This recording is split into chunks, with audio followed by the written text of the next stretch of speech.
생애 최초 특별 공비라는 게 일단 어떤 거냐면요. 청약 가점이 아닌 추첨으로 당첨자를 정하는 겁니다. 그래서 가점 낮은 무주택자들이 당첨 기회를 노릴 수 있습니다.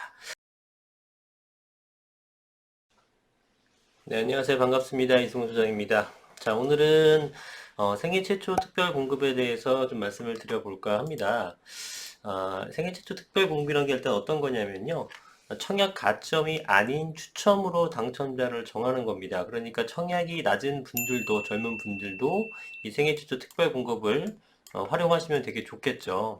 그래서 가점 낮은 무주택자들이 당첨 기회를 노릴 수 있습니다. 지금 우리가 가점제로 했을 때는 거의 당첨이 사실상 불가능한 수준이기 때문에 생애 최초 특별 공급을 고려하시는 게 좋을 것 같아요. 자, 생애 최초 특별 공급이라는 것은 기존에는 공공주택에만 있었는데 최근에 변화가 좀 있었죠. 민간 아파트에도 이를 새로 도입하기로 하고 공공주택의 생애 최초 물량은 25%로 5%포인트 확대되었습니다.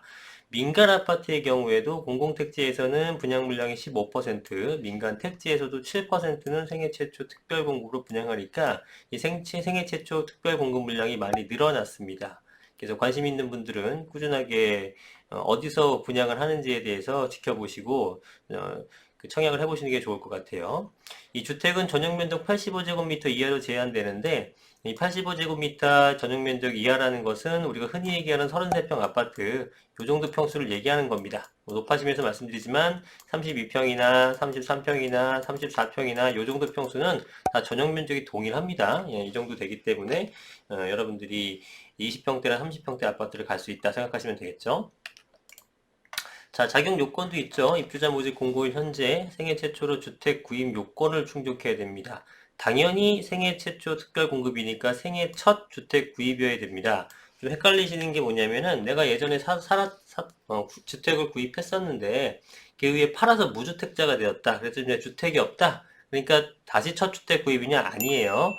여러분 인생에서 생애 최초로 구입하는 주택일 사람들만 가능하다라는 겁니다. 그리고 주택 공급 규칙상 1순위 무주택 세대 구성원, 혼인 중 또는 자녀가 있는 분, 근로자로서 내지는 자영업자로서 5년 이상 소득세 납부, 도시근로자 연평균 소득의 월평균 소득의 130% 이하 이런 조건들이 충족되면 자격이 됩니다. 청약 통장 저축액은요, 민영 생애 최초 자격 요건 중 선납금 600만원 조건은 없습니다. 다만 주택공급규칙 28조 1항의 1순위에 해당하는 무주택 세대 구성원의 자격 조건을 충족해야 해요. 예를 들면 투기과열지구 등은 통장가입 2년 이상, 지역별 예치금액 충족, 특별 300만원 등 해야 됩니다. 수도권의 경우는 통장가입 1년 이상, 지역별 예치금액 충족자, 비수도권은 통장가입 6개월 이상, 지역별 예치금 충족자. 청약에 대해서 좀 관심 있는 분들은 기본적인 내용이니까 제가 어떤 말씀 드리는지 알고 계시죠? 이런 것들은 기본적으로 충족이 돼야 된다. 특히 투기과열지구라든가 도정 대상 지역의 1순위 요건에는 세대주만 가능하고요. 세대원 중 과거 5년 이내에 다른 주택에 당첨자실 있을 경우에는 1순위에서 제외됨을 유의합니다. 이게 어떻게 보면 청약하시는 분들 굉장히 기본적인 내용인 것 같지만 청약을 잘못해가지고 부적격 판정나는 사례가 항상 있고 그 비율이 적지가 않습니다. 그래서 여러분들이 저희는 아주 기본적인 정보만 드리는 거지만 이런 게 있다, 뭐 이렇게 바뀌었다 정도 알려드리는 거지만 실제로 여러분이 청약에 임하실 때는 이게 생애 최초가 됐던 뭐 신혼보호 특공이 됐던 뭐가 됐던 정확히 알아보시고 내가 조건이 맞는지 이 부분을 정확히 판단하신 다음에 신청하시는 것이 좋겠습니다. 청약 신청했는데 당첨돼서 부적격이다. 그러면 여러분들 부적격이라고 해도 그 청약 통장이 살아있는 게 아니에요. 이 사용한 거기 되기 때문에 잘 판단하시고 이용하시기 바랍니다. 자, 2015년 경기도 거주 당시 85제곱미터 이하 청약예금 가입자가 모집 공고일 2년 전까지 서울특별시로 전입해서 청약 신청하려는 경우에 1순위 요건이 충족이 되는가?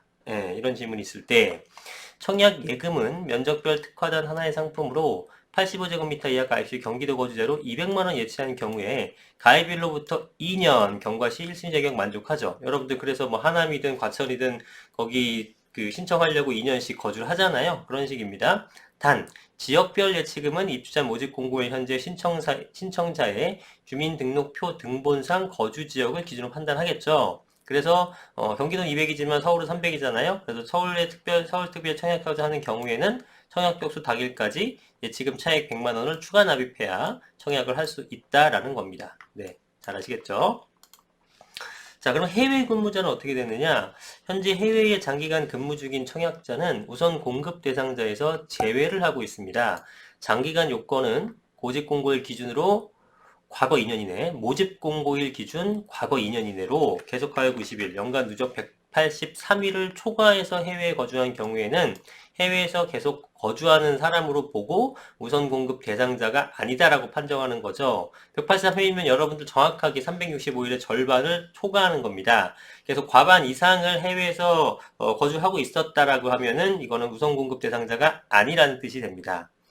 자, 하지만 예외적으로 해외 근무 등 생업 사정으로 인해서 이런 경우 있죠. 어쩔 수 없이 가는 경우 있잖아요. 이랬을 때 혼자 국외에 체류한 경우, 나만 혼자 갔어요. 가족들은 국내에 있어요. 이럴 경우에는 국내에 거주한 것으로 인정을 받기 때문에 우선 공급 대상자로서 청약을 할 수 있게 됩니다. 자, 여러분 아시겠죠?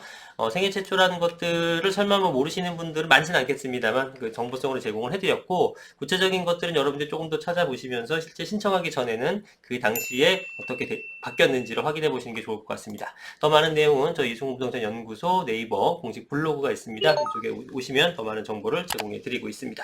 자, 오늘 영상은 여기까지 하겠습니다. 감사합니다.